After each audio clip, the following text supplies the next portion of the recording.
Okay, so this is the section where we're going to look at the monitored parameters as shown on the V60. We've set our patient up, we've done our settings, which we'll go into more detail in a moment, but we're going to look at what's the patient monitoring, what are we getting from the machine.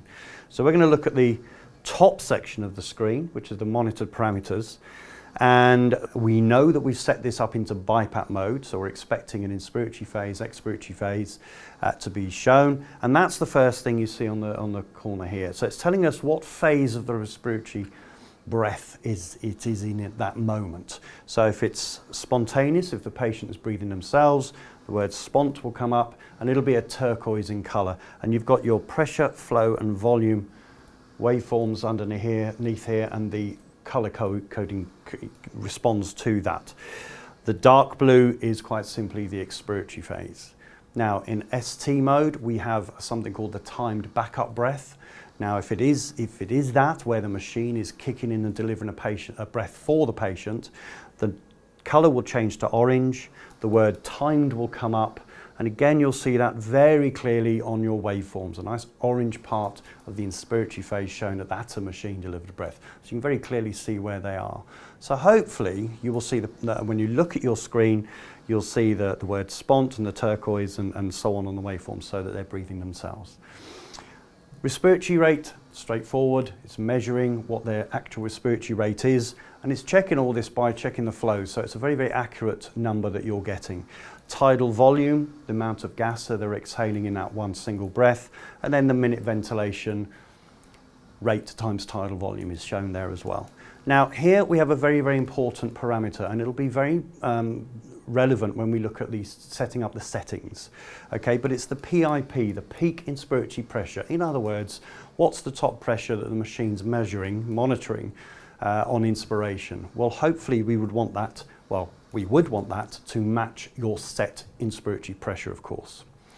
Okay, patient leak. Now we said that this machine will tolerate, with that auto track sensitivity, looking at leaks at the same time, up to 60 litres of flow, and that's where you would get a value here. Now I've got my circuit closed off with my patient here, so if I take that off and try and create we'll just silence that, okay, just try and create a bit of a leak, we'll see a number there. Do not see those three lines, okay, because that means you've got zero leak, and the machine actually likes to have some leak, okay? So the way to get that is just slightly loosen your mask, as we said in the previous section. Okay, so after a while it will detect what leak there is and a number will appear there, which I'm sure it will as we go through. Patient trigger. Now, all the parameters we've said are pretty much breath by breath. As they change, so the numbers will change.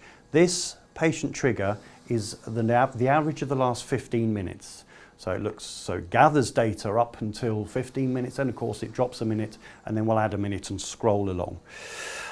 I'm going to put my patient back on there. Okay, so there's the patient leak. Okay, so patient trigger. You would like your number there to be registering ideally 100%. We want them to be taken every single breath. If it was 97, 98, 99%, you probably wouldn't worry too much. But it's intended to let you know, before anything happens to the patient, a change in your patient. Now it could be for a good reason, but often of course it can be that they're tiring, they're not doing so well, you need to review your patient. So that number is a very good number to look at. So remember, it's scrolling over the last 15 minutes. It will tell you in that last 15 minutes, as an example here, 91% of the time the patient's breathed. So okay, 9% of the time the machine has kicked in. So if you did an observation 20 minutes later and that says now 80%, well, that would alarm you to say, right, we need to review my patient because something's happening here. So a very good parameter to look at and ideally record. The last one here is it's actually the time inspired versus the total time of one single breath, but expressed as a percentage, which is a bit gobbledygooky, but what it means is every single breath, looking at their inspiration to expiration ratio, it's saying, well, how much of that time in that breath was spent on inspiration? Now we know that a normal breath is generally 1 to 2 as a ratio, so 30% will be on inspiration. So that's a sort of number you want to be kind of looking to get.